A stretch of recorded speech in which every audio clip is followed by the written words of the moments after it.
The massive crystal dome of the Galactic Council trembled as another star system winked out of existence on the central display. Ambassador Veltara pressed her thin fingers against the cold surface of her observation pod. Watching the red dots disappear one by one from the galaxy map, each dot represented billions of lives. Entire civilizations that had thrived for thousands of years, now reduced to nothing more than empty space and floating debris. "How many this time?" asked Council Leader Zenthak, his voice barely a whisper. "In the vast chamber, the entire Corvani system," Veltora replied, her crystalline features reflecting the dim emergency lighting. 12 worlds, 47 billion souls. Gone in 18 hours, the assembled delegates sat in stunned silence. Representatives from hundreds of species filled the floating platforms that surrounded the central hologram, but none spoke. What was there to say? The Devourers had awakened from their million-year sleep, and nothing in the galaxy could stop them. The ancient machines had appeared without warning 3 months ago, emerging from the dark spaces between stars like a plague. Of metal locusts, they consumed everything in their path, breaking down planets and converting the raw materials into more of themselves. Entire fleets had been thrown against them, but the Devourers learned from every battle, adapting their defenses within hours of encountering new weapons. "Show them the Nexari engagement." Veltara commanded the chamber's central computer. The hologram shifted to display the battle footage from the Nexari home system. The proud warrior race had assembled their greatest armada, 10,000 ships, bristling with energy weapons and particle cannons. The recording showed the moment when the Devourer swarm engaged the fleet. At first, the Nexari weapons seemed effective, carving through the geometric black shapes with beams of superheated plasma. But then the Devourers adapted. Within minutes, their hulls began reflecting the energy attacks back at their attackers. The Nexari ships, suddenly facing their own weapons turned against them, were torn apart by their own firepower. The entire engagement lasted 6 hours. Not a single Devourer was destroyed. "They learn," muttered Admiral Threndak, commander of the Council's combined forces. "Every tactic we use, every weapon we deploy, they absorb and counter. My strategists estimate we have perhaps 2 weeks before they reach the core systems." The weight of those words settled over the chamber like a heavy blanket. The core systems contained the oldest and most populated worlds in the galaxy. Trillions of beings called those systems home. If the Devourers reached them, galactic civilization would end. "What about the Vorthon time dilation weapons?" suggested a delegate from the Outer Rim. "Useless," Threndak replied. "They adapted. 2 temporal distortions after the 3rd application. The Vorthons are evacuating their homeworld as we speak. The crystalline collective's matter disruptors. It's absorbed and integrated. The Devourers now use similar technology in their own weapons." One by one, every advanced weapon system in the galaxy was dismissed. The Devourers had encountered them all and found counters for each. Energy weapons, exotic matter manipulation, dimensional folding attacks. Even attempts to disrupt their programming through quantum interference had all failed. Young intelligence analyst named Quindel raised his hand hesitantly from the lower platforms. "There is one possibility," he said, his voice barely audible in the vast chamber. "Speak," Veltara commanded. "The Death World species, the humans." A collective shudder ran through the assembly. Several delegates made protective gestures, while others moved away from their communication consoles as if the mere mention of humanity might somehow summon them. "The humans are classified as a restricted species," Threndak stated firmly. "First contact protocols forbid any interaction with them. They are too dangerous." "But they have never encountered the Devourers," Quindel pressed on. "Their entire civilization is built around warfare. They treat violence as entertainment and consider conflict a natural state of existence. Perhaps their methods might be different enough to work." The chamber erupted in heated debate. Some delegates argued that humanity was more dangerous than the Devourers themselves. Others pointed out that the humans had never shown aggression toward other species, only toward each other. The intelligence files described a species that had turned their entire planet into a training ground for warfare, constantly fighting amongst themselves while simultaneously reaching for the stars. They use kinetic weapons, Quindel continued. Primitive projectile systems that rely on raw mass and velocity rather than energy manipulation. The Devourers may not have encountered such basic technology. Basic technology that wiped out half their own population multiple times, another delegate countered. The humans are barely contained on their own world. Giving them access to our space would be madness. More madness than extinction? Veltara asked quietly. The chamber fell silent again. The hologram continued to show the advancing Devourers' swarms, black geometric shapes spreading across the galaxy like a cancer. Every hour brought them closer to the core systems, and every hour saw more civilizations fall. Prepare the transmission, Veltara finally commanded. Full translation protocols and star charts. Offer them everything we have in exchange for military assistance. The message was crafted carefully, explaining the desperate situation and the galaxy's need for help. It included complete technological databases, cultural archives, and navigation charts spanning thousands of light years. The price for humanity's assistance would be anything they desired. As the transmission launched toward the small blue world, in the outer spiral arm, Veltara closed her eyes and prayed to whatever gods might listen. The galaxy had called upon its most feared children. Now they could only hope that Earth's response would be salvation rather than damnation. Admiral Dae-Hyun Kim was enjoying his morning coffee in the Luna Station cafeteria when his personal communicator began flashing red. The emergency signal meant only one thing. Something had happened that required immediate attention from Earth's highest military command. He abandoned his breakfast and hurried to the command center, his boots echoing. In the empty corridors of the early morning shift, the command center was already buzzing with activity when he arrived. Officers and technicians crowded around multiple displays, their faces reflecting a mixture of excitement and confusion. Commander Soyoung Park looked up from her station as Daeun entered. "Sir, we've received a transmission from outside the solar system," she reported, her voice tight with barely contained amazement. "It's not from any of our deep space probes." Daehyun felt his stomach drop. Earth had been sending signals into space, hoping to make contact with other intelligent life. They had detected alien transmissions before, but every attempt to communicate had been met with silence. Most scientists believed that other species simply did not want to talk to humanity. Me commanded the main display activated, showing a complex waveform that had been decoded into human language. The message was long and detailed, but the opening lines made Daehyun's blood run cold. "We are the Galactic Council, representing 437 species across this galaxy. We are dying and we need your help." Captain Jin-Woo Lee, head of tactical analysis, stood beside the display with a datapad in his hands. "Sir, they're offering us everything.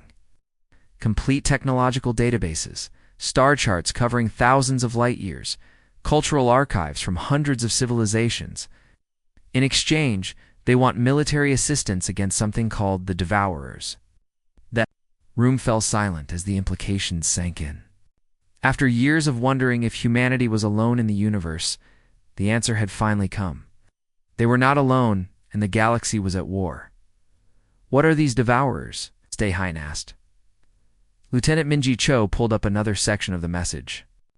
"According to this, they're ancient machines that consume entire star systems.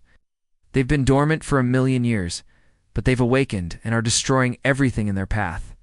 The message says they adapt to any weapon used against them within hours." "Adapt how?" Jin-Woo asked. "Energy weapons become useless after a few applications. The machines learn to counter them, and sometimes even turn them back on their attackers. Advanced technologies that took these alien species thousands of years to develop are being absorbed and integrated by the Devourers within days." Daehyun studied the tactical data that accompanied the message. The Devourers had already destroyed dozens of civilizations, each more advanced than humanity. Their fleets carried weapons that could tear apart planets, yet they had been defeated in hours by an enemy that learned from every battle. "What makes them think we can help?" he wondered aloud. Soyoung highlighted a section of the message. They mentioned that we use kinetic weapons. Apparently, most galactic civilizations rely on energy-based technology. They think are more primitive. Weapons might be effective where their advanced ones have failed. The word primitive hung in the air like a challenge. Humanity had always been proud of their military innovations, but compared to species that could manipulate matter at the quantum level, human weapons were indeed basic. Kinetic projectiles, Explosive warheads, and metal slugs accelerated to high speeds were the foundation of Earth's arsenal. They're desperate, Ginwu observed. According to this message, they classified us as too dangerous for contact. Now they're begging for our help. Too dangerous? Daehan raised an eyebrow. They've been monitoring our transmissions for decades. Our entertainment media, our history, our news broadcasts. They think we're a violent species that treats war as a natural state of existence. They're not wrong, Soyoung muttered. Daehan walked to the observation window that looked out over Earth's orbital shipyards. Dozens of warships floated in the construction bays, their hulls bristling with weapons that other species would consider barbarically crude. But those weapons had been tested and refined through centuries of human conflict. Alert all defense commands, he announced. I want every available ship prepared for immediate deployment. Contact the shipyards and tell them to begin retrofit operations on the indomitable Vengeance and Defiant. Load them with everything we have. Sir, we don't even know where we're going yet, Minji pointed out. The message includes star charts, Daehan replied. The Devourers are attacking a system called Kepler 442. If we leave within 12 hours, we can reach them before they finish consuming the planet. The command center erupted into organized chaos as officers rushed to carry out their orders. Communication channels opened to every major military installation on Earth and throughout the solar system. Within minutes, the entire human defense network was mobilizing for humanity's first interstellar war. Sir Soyoung called out, "There's something else." The message mentions that several species have offered to negotiate with the Devourers. None of them survived the attempt. These machines don't communicate or bargain, they just consume and replicate. Daehan nodded grimly. Then we'll speak to them in the only language they understand. It's Earth's greatest warships prepared for departure. Daehan addressed his crews through the fleet communication system for the first time in human history. We fight not just for ourselves, but for every living being in the galaxy. The aliens thought we were too dangerous to contact, but now they need exactly what makes us dangerous. We're going to show them what humanity can do when we fight for others. The message ended, and across the solar system, humanity prepared for war among the stars. Captain Jae Sung-han gripped the armrests of his command chair as the EU's Indomitable dropped out of hyperspace with a violent shudder that ran through the entire ship. The bridge crew worked frantically at their stations, adjusting systems that had never been tested at such distances from Earth. This was humanity's first journey beyond their own solar system, and every piece of equipment was being pushed to its limits. "Hyperspace exit complete," reported Lieutenant Na-young Kim from the navigation console. "We've arrived at the Kepler 442 system." The main view screen flickered to life, revealing a scene that made every human on the bridge fall silent. Where? The alien star charts had shown a thriving industrial world called Nexus Prime. There was now only devastation. The planet's surface glowed with thousands of moving lights like fireflies swarming over a corpse. But these were not fireflies. They were machines, countless geometric shapes that moved in perfect formation as they systematically stripped the world bare, sweet mother of ... whispered Ensign Dongmin Park before catching himself. The young officer had never seen anything like this outside of humanity's worst science fiction stories. "Tactical report," Jae-sung commanded, his voice steady. Despite the horror before them, Na-young's fingers danced across her console, pulling data from the ship's sensors. "Approximately 12,000 hostile contacts, sir. They range in size from small fighters to massive constructs larger than our biggest battleships. They're operating in coordinated groups, systematically dismantling the planet's infrastructure." Bridge crew watched in fascination and terror as the Devourers worked. Massive machines the size of skyscrapers landed on the planet's surface and began breaking down mountains, while smaller units swarmed over cities, disassembling buildings piece by piece. Everything they consumed was converted into raw materials that other machines used to build more devourers. They're like a virus, observed Lieutenant Commander Kung Ho Lee from the tactical station. They consume and replicate, consume and replicate. No wonder the aliens couldn't stop them. A communication channel crackled to life, and an alien voice filled the bridge. The translation software that had been included with the Galactic Council's message worked perfectly, converting the strange sounds into clear Korean. Human vessels. This is Observation Station Zeta 7. We are monitoring your arrival.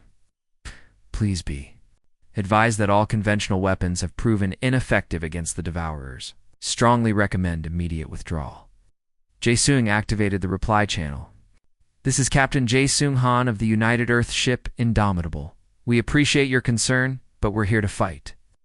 There was a long pause before the alien voice returned, filled with what sounded like confusion. Captain, our records show that 3 ships cannot engage 12,000 hostiles. The mathematical probability of success is effectively 0. They don't understand, Nayoung said quietly. They're thinking like engineers, not like soldiers. Jae-Sung smiled grimly. The aliens saw an impossible situation and calculated defeat. But humans had built their entire civilization on doing the impossible.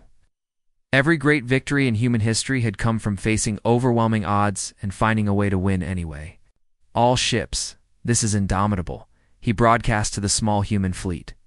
Begin tactical analysis. Look for patterns in their movement. The UES Vengeance and US Defiant acknowledged the order, their crews studying the Devourer swarm with fresh eyes. While the aliens saw an unstoppable force, the humans saw something different. The Devourers moved with perfect efficiency, following optimal paths and using logical formations. They were predictable. Kung Ho called out, "I'm detecting a command hierarchy. The larger constructs are directing the smaller ones in coordinated patterns. If we could disrupt their command structure..." "Excellent," Jae-Sung replied. "What about their defenses? Energy shielding across all units?" The alien records show that plasma weapons, particle beams, exotic matter disruptors all become useless after initial contact. The Devourers adapt and counter them within minutes. Jae-Sung studied the tactical display, watching the geometric shapes move across the planet's surface. But they've never encountered kinetic weapons. Nayoung, prepare the main guns. Load tungsten penetrators. The ship's massive railguns began to charge, their magnetic coils building up the energy needed to accelerate heavy metal rods to incredible speeds.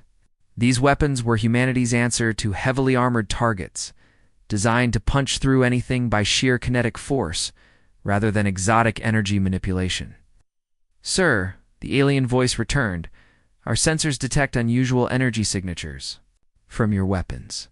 We've never seen this type of system before." "That's the point," Jae-Sung replied. "Attention all ships, commence bombardment. Target the largest constructs first." The first salvo launched from the 3 human ships simultaneously. Tungsten rods, each weighing several tons, streaked across space at significant fractions of light speed. The Devourer shields, designed to deflect and absorb energy weapons, offered no protection against simple metal moving at tremendous velocity. The results were spectacular. The first tungsten rod struck a massive Devourer construct and punched completely through it, the kinetic energy tearing the machine apart from the inside. Secondary explosions rippled through the enemy formation as damaged units collided with their neighbors. "Direct hit," Kung Ho shouted. "Enemy construct destroyed." The alien observation station fell silent, their sensors probably unable to believe what they were recording. The unstoppable Devourers, machines that had adapted to every weapon in the galaxy, were being torn apart by simple metal projectiles. "All ships continue bombardment," Jae-Sung ordered. "Show them what happens when they pick a fight with Earth's children." The battle for Nexus Prime had begun, and for the first time in months, the galaxy had reason to hope. "Commander Huno?" Choi watched from the bridge of the UES Vengeance as the Devourer's swarm began to change. The initial kinetic bombardment had destroyed dozens of the massive constructs, but now the surviving machines were moving differently. Instead of maintaining their perfect formations, they had begun to spread out, making themselves harder targets for the human railguns. "They're learning," reported his tactical officer, Lieutenant Sujin Park. "The Devourers are adapting their movement patterns to avoid our kinetic strikes." Hyan Wu nodded grimly. He had expected this. The alien reports had made it clear that the Devourers could adapt to any weapons system within hours. Humanity's advantage with kinetic weapons had been temporary at best. "Sir," called out Ensign Minho Kim from the communications station. "Captain Han is requesting a fleet conference call." The main screen split into 3 sections, showing the bridges of all 3 human ships. Captain Jae-Sung Han of the Indomitable looked tired but determined, while Captain Sujin Lee of the Defiant appeared to be reviewing tactical data on her personal display. Status report. Jae-Sung began without preamble. "How are they adapting?" "They're changing their hull composition," Sujin replied. "My science officer detected dense metallic plating appearing on the larger constructs. They're trying to create armor that can absorb kinetic impacts." "Same here," Hyan Wu added. "But there's something else. They're beginning to coordinate their movements in response to our firing patterns. They're learning to predict where we'll shoot next."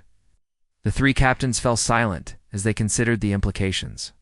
The Devourers had encountered humanity's kinetic weapons for the first time just hours ago, and they were already developing countermeasures. It was exactly what the alien reports had warned about. "Time to move to Phase 2, Jae-Sung announced. "Hyan Wu, your ship is closest to the planet. Can you get within mining range?" Hyan Wu checked his tactical display. The Vengeance was indeed closer to Nexus Prime than the other ships, but it was also surrounded by thousands of Devourer units. Getting close enough to deploy their special weapons would be extremely dangerous. "It's doable," he replied, "but I'll need a distraction." "Consider it done," Sujin said. "The Defiant will draw them away from your position." What followed was a masterpiece of human tactical thinking. The Defiant began broadcasting false energy signatures, making itself appear to be a much larger threat than it actually was. The Devourers, still learning to deal with human deception, took the bait and began converging on Sujin's ship.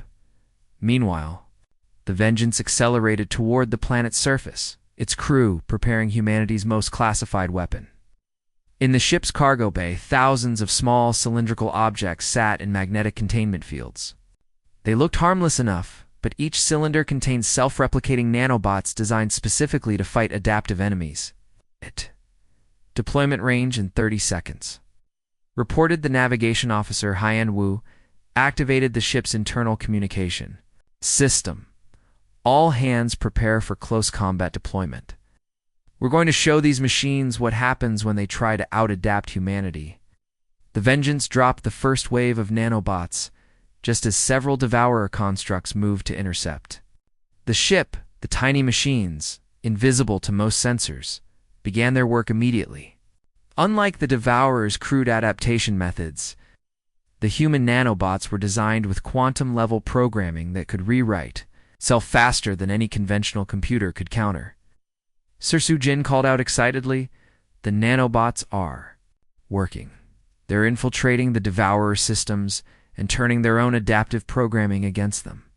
On the tactical display, several Devourer units began moving erratically. Their perfect coordination broke down as the nanobots caused them to receive conflicting orders from their own command systems. Some machines began attacking each other, while others simply stopped moving entirely. But the celebration was short-lived. The largest Devourer construct, a massive geometric shape the size of a small moon, began to glow with an intense blue light. It was the command vessel that had been coordinating the entire swarm, and it was preparing to launch a counterattack. "All ships, priority target," Jae-Sung's voice crackled over the communication system. "That command vessel is adapting to our nanobots. If it succeeds, it will share the countermeasures with the entire swarm." The 3 human ships turned toward the massive construct, their weapons charging for a coordinated assault. But the command vessel was protected by thousands of smaller Devourers, and it was moving away from the planet toward the safety of deep space. We can't reach it in time, Sujin reported. It's too well defended. Hyenwu looked at his tactical display and made a decision that would change the course of the battle. All hands, this is the captain. Prepare for emergency evacuation to escape pods. We're going to ram that command vessel. The bridge crew stared at him in shock. Sir, that's a suicide mission, Sujin protested. Hyenwu replied calmly.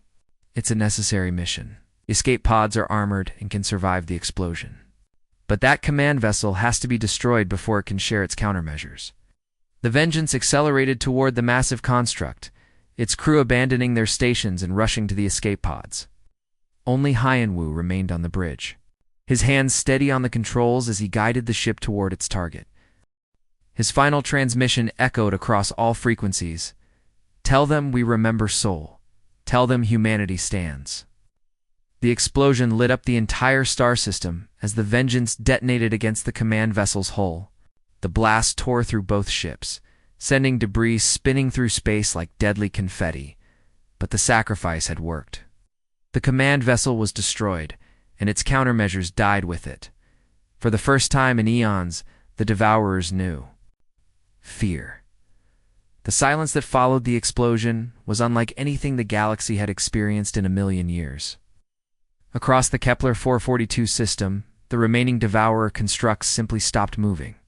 Their perfect geometric formations broke apart as individual machines began to drift aimlessly through space. Their collective intelligence, struggling to process what had just happened, Admiral Dae-hin Kim arrived with the second wave of human ships just as the Devourer swarm began its retreat. His fleet of 12 vessels dropped out of hyperspace to find the system in chaos. Debris from the destroyed command vessel painted streaks of light across the starfield. While the surviving Devourers moved in confused circles like lost children, Sir, reported Captain Min Soo-jung from the EU's Seoul, the remaining Devourer units are withdrawing from the planet. They're heading toward the outer system at maximum speed. Dae-hyun studied the tactical display with amazement. The legendary machines that had consumed entire civilizations were running away. It was the first time in recorded history that the Devourers had retreated from a battle. Status of the Indomitable and Defiant? He asked. Both ships are operational but damaged, replied his communications officer. Captain Han reports successful rescue of the Vengeance survivors. Commander Choi is alive and recovering in the medical bay. The news brought a wave of relief through the fleet. The sacrifice of the Vengeance had not been in vain, and its crew had survived their desperate gamble. But the real victory was what their actions had accomplished. The Devourers, for the first time in their existence, had learned to fear something. On the surface of Nexus Prime, the massive mining machines that had been stripping the planet lay abandoned. The Devourers had fled so quickly that they left behind thousands of tons of equipment and partially completed constructs. It was a treasure trove of technology that would take scientists decades to fully understand. Sir, called out Lieutenant Hejin Park from the science station, I'm detecting life signs on the planet. There are survivors in the underground shelters. Dae-hyun felt a surge of hope. Prepare landing teams. Medical supplies, food, and engineering equipment. We're going to rebuild this world. Over the following weeks, something remarkable happened. Human ships continued to arrive in the system, but they were not warships. Colony vessels, research stations, mining platforms, medical ships came through the hyperspace routes, bringing with them the tools and people needed to restore what the Devourers had destroyed. The aliens watching from their observation stations could hardly believe what they were seeing. Every other species in the galaxy had focused on military solutions to the Devourer threat. But humans were different. They fought when necessary, but they also built, healed, and created. The same species that had just defeated the galaxy's greatest threat was now working alongside the survivors to plant new gardens in the ruins of their cities. Captain Jae Sung-han, through the rebuilt streets of what had once been Nexus, Prime's capital city, now renamed New Seoul in honor of the human victory. Alien children of a dozen different species played in the memorial gardens dedicated to the crew of the Vengeance, their laughter echoing off the simple stone markers that bore the names of the fallen. It's remarkable, said Dr. Veltara, the Zephyrian ambassador who had sent the original distress call. She stood beside Jae Sung, watching human and alien engineers work together on a new power plant. We expected warriors, but you brought builders. We're both, Jae-soon replied simply. Humans fight when we must, but we prefer to create. That's what makes us different from machines like the Devourers. In the months that followed, the galaxy slowly began to change. The Devourers did not return, and intelligence reports suggested they had retreated to the dark spaces between galaxies. But their absence was not the only change. Humanity had proven that cooperation between species was possible, and other civilizations began to reach out to Earth with offers of friendship rather than fear. The Galactic Council, which had once classified humans as too dangerous for contact, now welcomed them as honored members. Human colonies began appearing on worlds throughout the galaxy, always with the invitation and cooperation of the local species. The same adaptive nature that had made humans effective warriors also made them excellent neighbors. Young Sumin Park, daughter of a human engineer and a Nexary scientist, grew up speaking 3 languages and playing with friends whose parents came from star systems hundreds of light years apart. She had never known a galaxy where humans were considered dangerous outsiders. To her, they were simply another species working together to build a better future. In the depths of space, far beyond the reach of any known civilization, the surviving Devourers remained in their dormant state. Their collective consciousness had been fundamentally changed by the encounter with humanity. They had learned that there were beings in the universe who could not be simply adapted to or overcome. Some forces were too chaotic, too unpredictable, and too determined to be conquered. The galaxy slept easier knowing that somewhere among the stars, human ships patrolled the trade routes and human colonies stood ready to defend their neighbors. The plea from the Galactic Council had been desperate, but Earth's response had done more than shake the stars. It had made them safer for every species that looked up at the night sky and dreamed of peace. Ambassador Veltara filed her final report to the Council with words that would be remembered for generations. The Death World species we feared has become our salvation. The stars remember their courage, and so shall we. The galaxy had found its guardians, and they were exactly what it needed.